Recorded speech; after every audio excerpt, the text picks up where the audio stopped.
الحمد لله نحمده ونستعينه ونستغفره ونؤمن به ونتوكل عليه ونعوذ بالله من شرور أنفسنا ومن سيئات أعمالنا من يهده الله فلا مضل له ومن يضلله فلا هادي له ونشهد أن لا إله إلا الله وحده لا شريك له ولا نظير له ولا مثل له ولا مثال له ولا وزير له ولا مقارن له ولا مكاظم له ولا مداني له ولا مضارع له ولا جلد بلد جسد رسو جزو نضو عضو له ولا مقارن له ولا مكاظم له ولا مساوي له ولا مقابل له ولا مناظر له ثم نشهد أن لا إله إلا الله وحدة السبحان ووحدة الرحمن ووحدة الإعلان ووحدة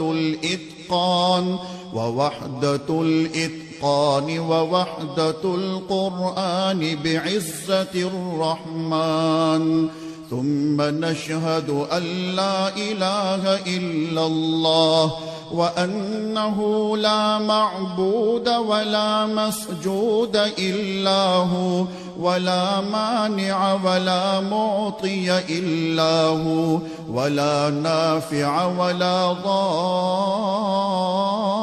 إلا هو ولا كاشف الضر والبلاء ولا مجيب السؤال والدعاء إلا هو ولا ناصر ولا نصير ولا قادر ولا قدير إلا هو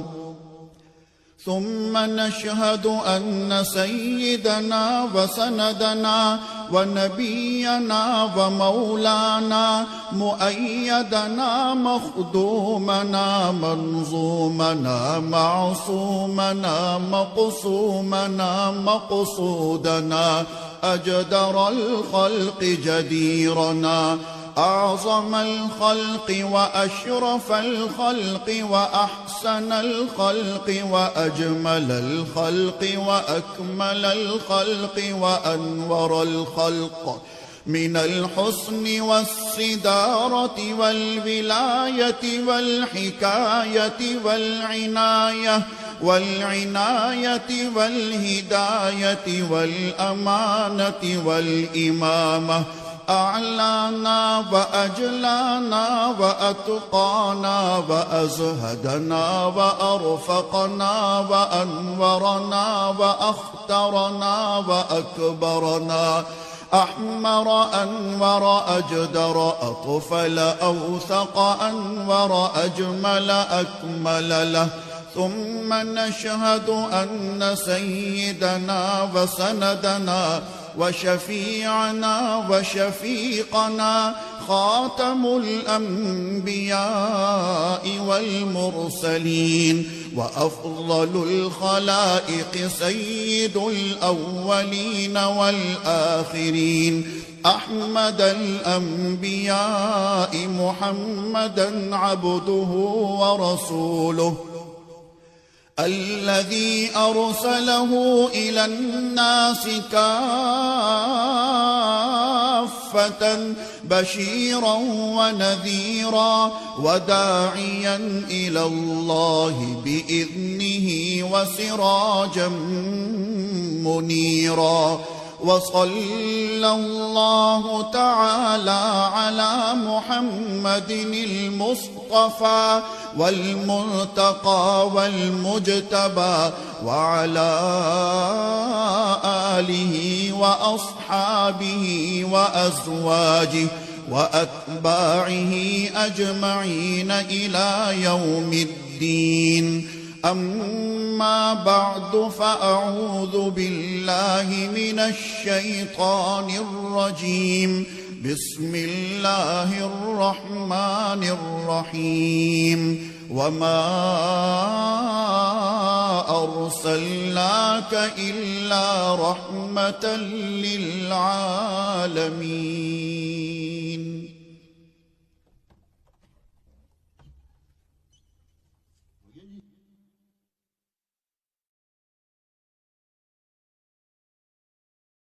الحمد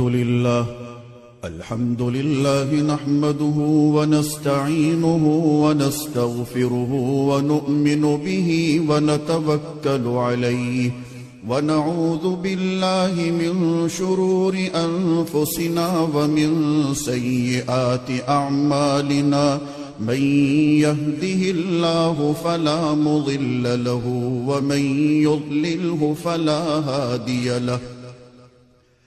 ونشهد أن لا إله إلا الله وحده لا شريك له، ونشهد أن سيدنا وسندنا ونبينا ومولانا محمدا عبده ورسوله،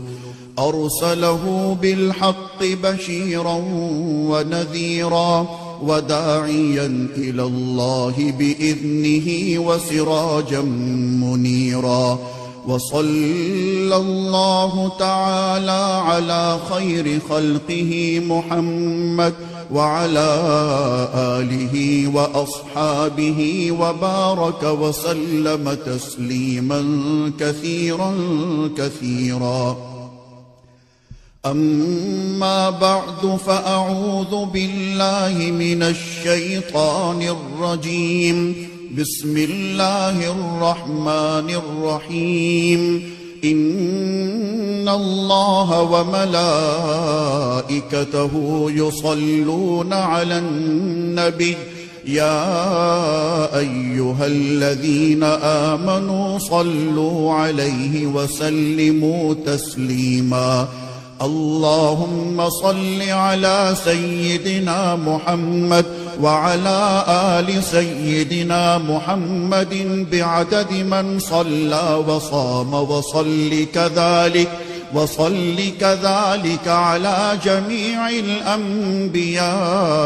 والمرسلين وعلى الملائكة المقربين وعلى عباد الله الصالحين، خصوصا على سيد المتقين والأبرار صاحب النبي في الغار والمزار، أفضل الصحابة بالتحقيق، خليفة النبي بلا فصل، إمامنا أبي بكر الصديق رضي الله تعالى عنه، وعلى الناطق بالصواب والعادل بالكتاب إمامنا بالحق عمر بن الخطاب رضي الله تعالى عنه، وعلى صاحب الحياء وناشر القرآن الشهيد المظلوم حين تلاوة الفرقان عثمان بن عفان رضي الله تعالى عنه، وعلى صاحب السيف والقضاء وناشر العلم والهدى أسد الله الغالب إمامنا علي بن أبي طالب رضي الله تعالى عنه، وعلى السيدين السندين السعيدين الشهيدين أبي محمد الحسن وأبي عبد الله الحسين رضي الله تعالى عنهما، وعلى سيدات الطاهرات بنات النبي المصطفى وأهل بيته المطهرة رضي الله تعالى عنهن، وعلى عميه النبي المجتبى سيدنا العباس وسيدنا حمزة رضي الله تعالى عنهما، وعلى كل الصحابة رضوان الله تعالى عنهم أجمعين. الله الله في أصحابي لا تتخذوهم من بعدي غرضا، فمن أحبهم فبحبي أحبهم، ومن أبغضهم فببغضي أبغضهم، وخير أمتي قرني ثم الذين يلونهم ثم الذين